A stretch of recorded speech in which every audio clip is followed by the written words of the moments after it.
ka na naman kumakatok sa aking pintuan, muling naghahanap ng makakausap.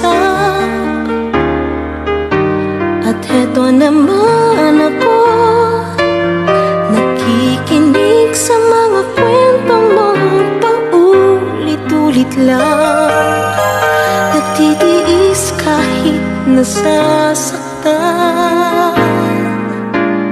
Ewan kung bakit ba hindi ka pa nadadala, hindi ba't kailan